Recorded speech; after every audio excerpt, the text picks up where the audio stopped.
Today we are looking at multiplying fractions and mixed numbers. So we're going to start with a visual, taking it back to what it means to multiply a fraction. So here I have 1/2 times 1/3, which we could also think of as half of 1/3. Okay, so I am going to start with the 1/3, and I'm going to shade it blue. So if I look at this figure, I have 1, 2, 3 sections. I'm going to shade one section blue, okay, and then for 1/2, I'm going to shade half of my figure yellow. So now when I look at this figure, I have 6 pieces total, and one of them is shaded both yellow and blue. Okay, let's do that over here. 2/3 times 3/4. So again, this is like saying 2/3 of 3/4. So I'll start with the 3/4, okay, and I will shade 3 of these 4 columns. There's my 3/4. Okay, now I'll do the 2/3. I'm going to shade 2/3 yellow. So I'll do 2 rows. Okay, so now when I look at this, I have 12 sections all together. 6 of them are shaded both colors, so 6/12. The rule that we know for multiplying fractions is multiplying the numerator, multiplying the denominator, and then simplifying if we can. So looking at this one, 1 times 1, 2 times 3, 1/6, same as we got up here. 2 times 3, 3 times 4, 6/12, just like we got over here, but we can simplify to 1/2.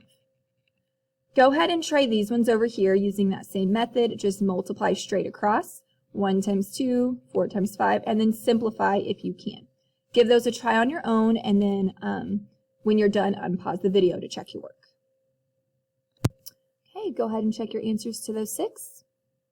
All right, then we're going to move on to a little more, a fraction with a little bit bigger numbers.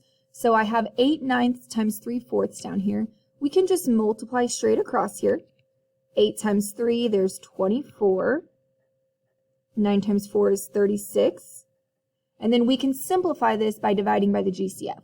They do have a lot of common factors here. So we've got 2, we have 4, we have 3, we have 6, but the greatest common factor would be 12. So if I divide both of these by 12, I end up with 2/3. Now, if you struggled to think of the GCF of 24 and 36, there is another method you might want to try.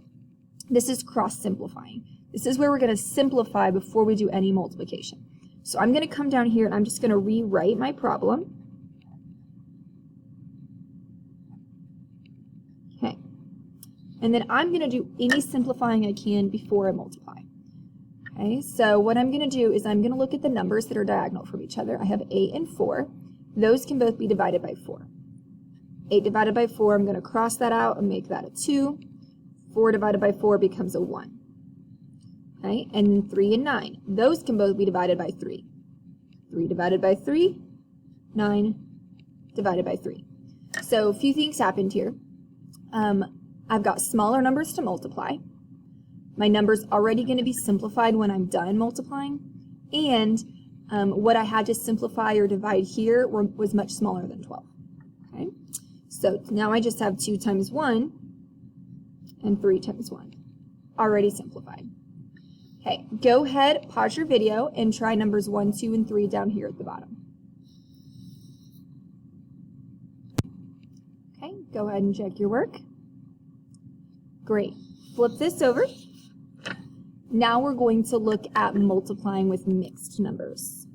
Okay, so the first thing we're going to do here is write each mixed number as an improper fraction. Then we'll just multiply like we did on the front. Okay, so if we look at this first one, 1/2 times 2 3/4. I'm going to leave the 1/2. 2 3/4 becomes 4 times 2, there's 8, add the 3, 11/4. I don't have anything to cross simplify, so I'll just go ahead and multiply across. 1 times 11, 2 times 4. Now I have to turn it back into a mixed number. So 8 will go into 11 one time, and there's 3 left over. 1 3/8. Okay, this one has 2 mixed numbers. Let's give this one a try.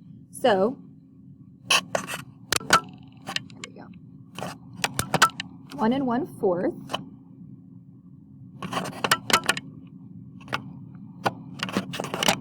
becomes 4 times 1. Oh. 4 times 1 is 4, and then I add the 1. So I'm going to rewrite that as 5/4. 2 times 2 is 4. I'm going to add the 1. I'm going to write that as 5/2. I cannot cross simplify, so we're just going to multiply across here. 5 times 5, 4 times 2. Turn that back into a mixed number. 8's going to go into 25 3 times, and there's 1 left over. Okay, go ahead and pause the video. Try this last one on your own, and then you can unpause to check your work.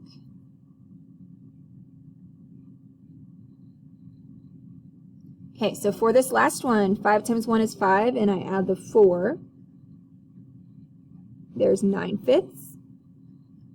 3 times 3 is 9, add the 2, 11/3. I am going to cross simplify on this one. 5 and 11 I can't, but 9 and 3 can both be divided by 3. Then I'm going to do my multiplication. 3 times 11 is 33. 5 times 1 is 5. So 5 goes into 33 6 times with 3 left over.